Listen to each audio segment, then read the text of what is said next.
It's Eric with Jazz Wealth Managers.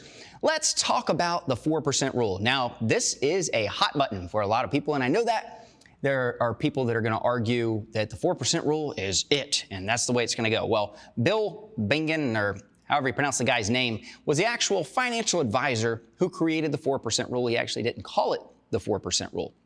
He called it something different. Don't even know what it was at this time because it's really, the media has taken it to be the 4% rule. The idea with it in general is, let's just say that you had $1 million. Let me actually just step over here to the board, the handy dandy board, and let me show you what I'm talking about. So if you had $1 million, 1 million, what you're gonna do is you're going to withdraw 4% every single year from that $1 million. So let's just say that's 40,000. The goal would then be to at least get a 7% return on your money. With a 7% return on your money, that would mean that you would be keeping up in general with inflation. Your principal would always stay here at $1 million or start ticking up slightly. So then each year, your $40,000 is going to increase to keep up with the inflation. But overall, your money just kind of stays where it is. You're able to overall live on the principal, withdraw, and always have money that's going to be there. Where's the problem with that? Well, let's talk about that for a second. You've got a lot of different things you've got to look at. So this was just a general rule of thumb. There is some research that he had put together on it. But part of what he was talking about with the research was that he had only looked at more of a large cap stock. And his other approach was that he was looking at, I believe it was government bonds. So if he was looking at those two, that is what he was looking at for the entire research. When you are now looking at your portfolio, what are you invested in?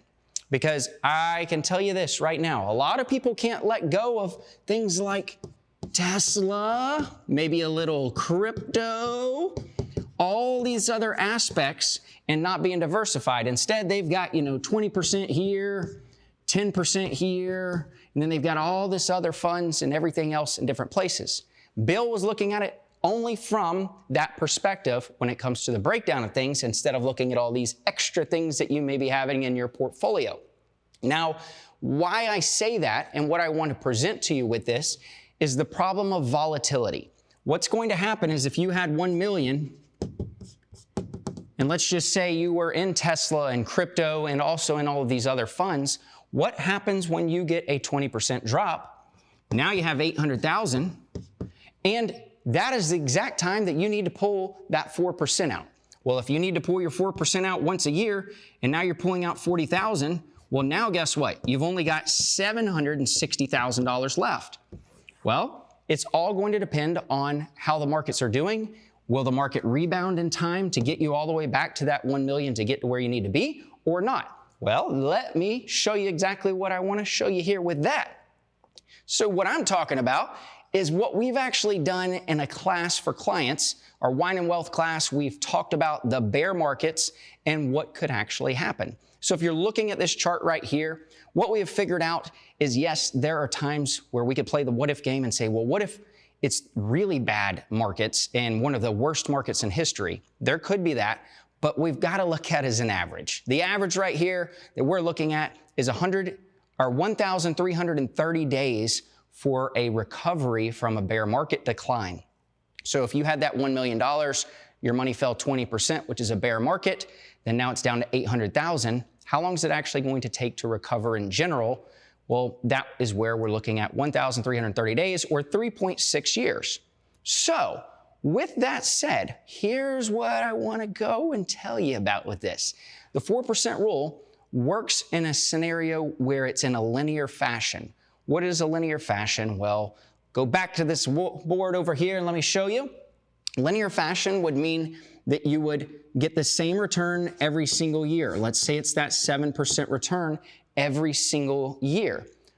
But if you have these down markets, then you are going to run into a problem because you are going to be withdrawing 4% or 40,000 on $1 million every single year, even in a down market. If it takes 3.6 years to recover, another approach that you could consider doing is then taking 3.6 years of money. So let's just say that it's 120,000 give or take $140,000 that you're gonna need, maybe just a hair over that, $140,000 over the next 3.6 years. So what if you put this in to a fund? I know we've built a fund that's more of like a cash account, that our goal is to just get you a 3.3% return. Low volatility fund, short-term money. You put it into something like that and you have that money there. The rest of the money, what you're going to do is now you've got 140,000 there, 860,000 you're not as concerned with, knowing that the average is, if the bear market happens, you've got a 3.6 year recovery period. Well, guess what? You're gonna take this money and invest it aggressively.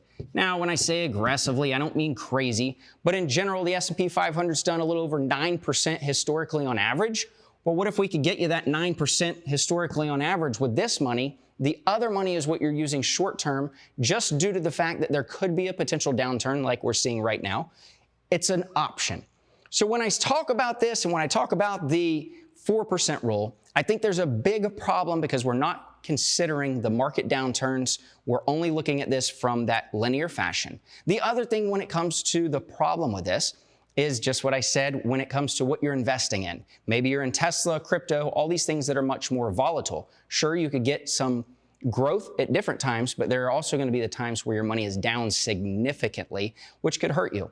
You also have to consider with that in general is your risk tolerance. Your risk tolerance is something that some people want to sit there and talk with, and they want to get the 7% return, but they don't ever want to see, a 20% drop. Well, what's going to happen is if you get into a lower volatility fund that may be only giving you 3 or 4% on your money, well, that's going to mean that you don't want to take 3 or 4% out, because eventually you're going to deplete your funds because you are not keeping up with inflation. You're not going to have the money to live long-term in retirement. So it's just a different approach to think about, but I do think there are some flaws with the 4% rule, though he built that as a general rule of thumb. It wasn't ever built to be something that everybody should follow to a T and make sure that you're following. So that's something to think about. Thanks for watching. If you want to watch more FinTips videos, click here. Be sure to like and subscribe also.